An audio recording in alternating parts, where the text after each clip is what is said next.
Good afternoon, good morning, good evening, wherever you are in the world. And this evening, I got Jesper Manquindang from California. How are you this evening, Jesper? Kellen, I'm doing well. How are you? Got not so bad, thank you. Yes. Now, what time is it with you over there? So it is actually noon, so 12:05 p.m. out here Oh, in Los okay. Angeles. Oh, right. Yes, of course. You're that much behind us here. So yeah, it's Carolyn, you're in the future. yeah, well, yes, absolutely. By about how many hours, I don't know, but there we go. Yes, it's quite good being in the future by that amount of hours, but I don't know what I can tell you that you don't already know.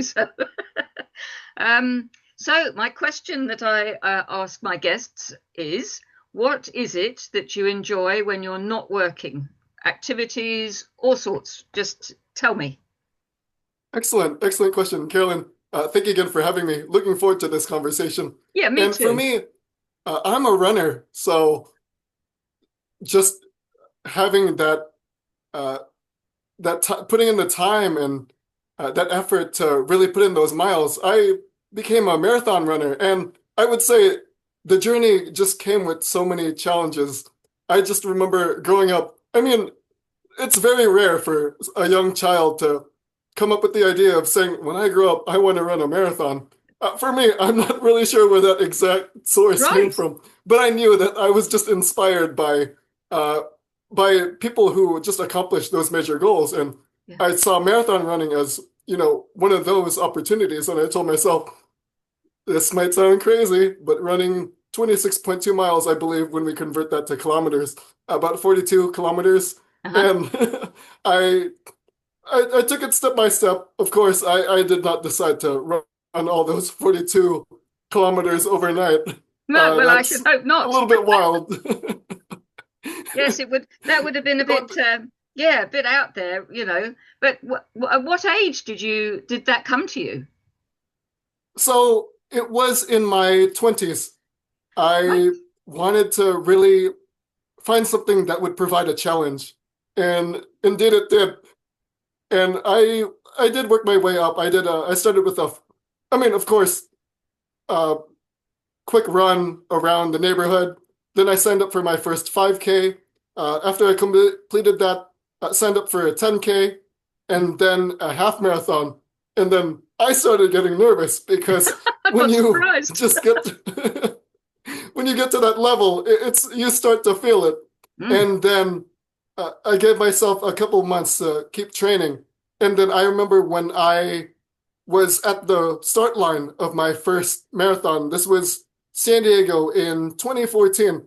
I just remember for races, they start early. So I was at the starting line at 6 a.m. Wow. So up early morning. I was looking out into the distance and I was thinking to myself, oh, what in the world did I just sign up for? I was just, I was just about to say exactly the same thing. What have I done? That was exactly on my mind. What have I done? And I just remember as soon as the race started, going out there, and then over time, you could just feel the pressure in your legs because you're putting all these miles in.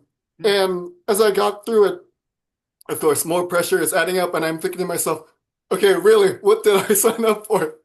But I reminded myself, Jessper, trust your training. You put in the time and effort. You'll have already gone this far. Keep going, keep pushing. So I did. And then, of course, as the miles just ramped up, you just continue to feel more Mm. pressure, your legs, muscles tightening up. But I just reminded myself, keep pushing. There was a quote from Martin Luther King. I don't remember the exact quote, but to paraphrase it, he said, if you can't run, walk. If you can't walk, crawl. Uh, Yeah. Now, realistically, don't crawl. I didn't crawl in a marathon Oh, race, good. but it was a metaphor to keep going. Yes. And that's exactly what I did. And when I reached the final miles, I just realized, wow, already gotten this far. All I have to do is keep pushing. And when I finally crossed that finish line, that sense of joy, because when you reflect back on your journey with all the time and effort that you put into accomplishing such a significant goal, Yeah. uh, that joy just really makes you feel excited about just getting that far. So That's Mm, how I felt. Again, it's been an interesting journey because just working my way up, it seemed easy as I was doing my first 5K and then 10K. And then once you get to the higher levels and start to get nervous because it is starting to add up, it's an interesting feeling. But again, when you put in the time and effort and you finally reach that finish line, that's when you'll feel a great sense of joy. it's incredible. And did you hit a wall at sort of 21 miles, something like that? They people say you hit a wall. Did you hit that wall? Absolutely. I actually hit that wall probably earlier, maybe mile 18. Right. And for me, I was getting nervous, but I slowed down a little bit just to uh, slow my pace so I Mm, wouldn't put too much pressure. yeah. But as soon as I gave myself some time to recover, I did ramp up my speed again. But again, since I hit that wall, it would come and go. Yeah. But it's just a matter of reminding myself that, Jesper, you're almost there. You're almost there. You've got to Keep do it. going. You've got to Keep get there. going. You got to do it. So that was on my mind. Wow. And have you done many marathons in time? So over the past decade, I would say 16. So I'm training for number 17. So Wow. And been a how journey. long do you allow yourself for the training to obviously you train you have to keep the training up for the length and to keep your body acclimatized, I suppose, to that distance. That's right.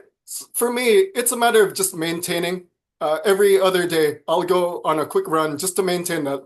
But when it comes to a race, I'll I'll give myself at least a couple of months to really put in those longer miles. Mm. Because again, I don't recommend anyone just preparing for a 42-kilometer race overnight. No, It's something that I would agree there.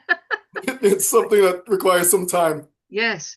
And have you ever done any for charity, or are they just for your own achievement, or do you mix it up a bit?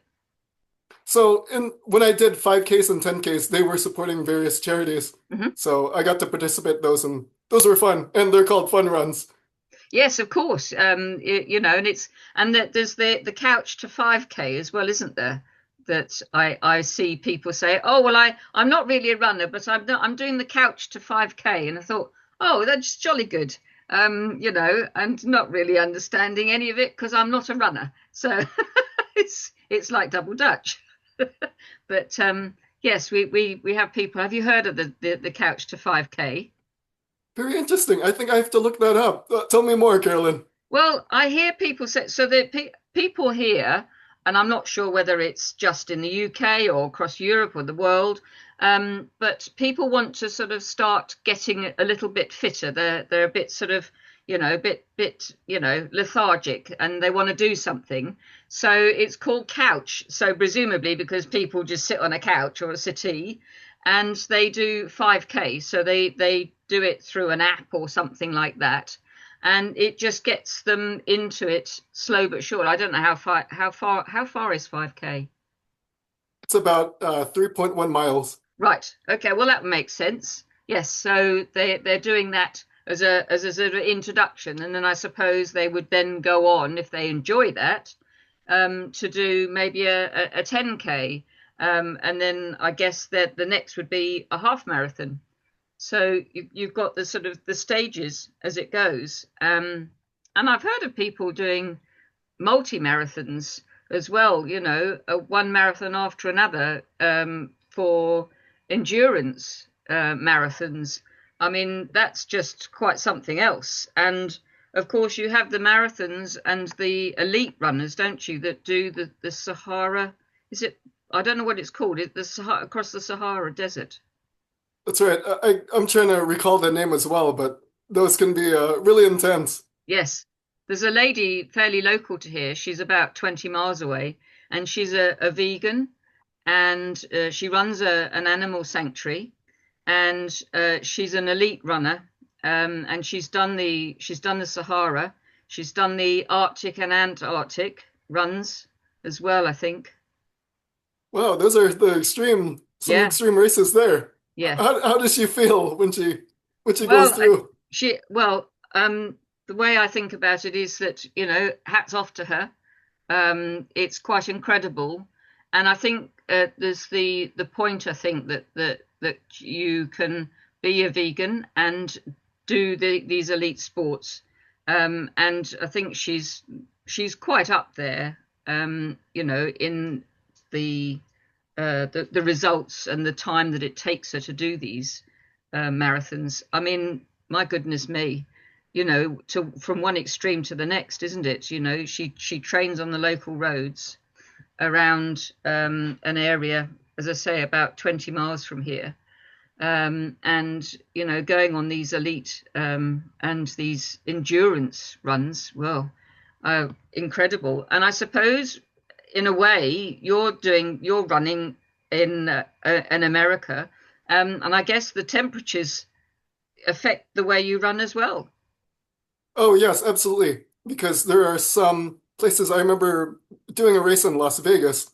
They did that at night because that can be triple digit temperatures in Fahrenheit Yeah. during the day. So that can get really hot. So that Wow. can really impact how you race. So uh, yeah, when I'm out on the trail, I'm mindful of how the weather is. Yes, I should imagine. Yes, you have to sort of adjust. And I suppose the areas where they hold marathons, they're all aware of the temperatures and how that can affect people. Because obviously your core temperature will raise, won't it, when you're running, and you don't really want anything to health wise to happen. With the core temperature and the outside temperature, it must be quite a thing to actually balance. That's right. So it's important for runners to be careful, especially in extreme temperatures. Mm. But generally speaking, fortunately, many races are timed during uh, mild temperatures where it's more manageable and tolerable. Mm. So again, extreme temperatures they can affect, but fortunately, many races are timed at the right time of the year. Yeah, yeah. And is it just running that you enjoy? Do you enjoy swimming or cycling or anything like that? For me, traveling, I Yeah. would say I've had the opportunity to visit all 50 states within the United States. Oh, really? So it's been such an incredible and unique journey just to see Wow. just all the different states across our country. Gosh. Now that's quite something. That is quite something. I just Yeah. remember for me, uh, I was in New York City during one of the major hurricanes, and Mm. that was very interesting. I should imagine it We was. were, we were locked up in the hotel I wouldn't. overnight. It I was, would use another word as to interesting, actually. I'm with you, Carolyn. Yeah. Wow. That must have been really quite an experience, actually. It's quite an experience, Yeah. but fortunately, there was still the opportunity after the hurricane had passed. I had the opportunity to really go out and still explore what New York City had to offer. So, Mm. although it was interesting in the very beginning, I still had the opportunity to see what was out there. Yes. I mean, wow. And does Alaska come in within one of the states? Is Alaska one of Oh, the? that's It right. is. I visited Alaska over the summer, and it's actually warmer than what people think. When people Oh, think of no. Alaska, they Yes. think snow. It does snow over the winter, but over the Yeah. summer, it does get warmer. I watch over here. There's a family that I forget their names. It'll come to me probably at midnight. And they go in and the fact there's the father, the daughter, and son, and the Rainies, and they go in and they get called by all manner of people to come and help them with the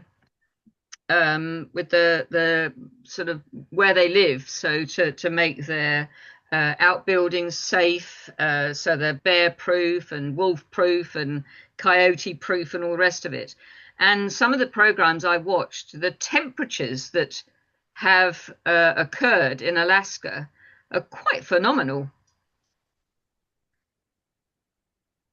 That's right. What It was and as your you say, you don't expect it because Alaska, you have this image of mountains and cold. dog sleds and Yeah. skiing? And yeah, Yeah. that's right. Yes, But it quite. can actually get warmer over the summer. Yes, and it quite surprising. But I mean, to visit all 50 states, my goodness, that must have taken a little bit of planning, I guess, and over a few holidays as well. So yeah, That's right. There was just years. It took me about a decade to go through the entire country, but it was well worth it because wow, the opportunity to just explore and yes, see what the United States has to offer. Incredible experience.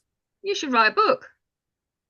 Oh, that's an interesting idea, Carolyn. That might be, you're onto something. You're Well, onto you something. yes, you could write a book coming from the angle of marathon running or whatever, or maybe a traveler. You there's a sort of few lines you could take that I spring think to I like mind. that idea.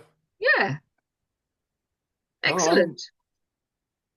I'm going Well, for I that. I think we've just sort of hit something there that there could very well be a part two coming up with that line of thinking. I hope that you like that idea. I do. I do. Great. All right. Well, we'll get something sorted.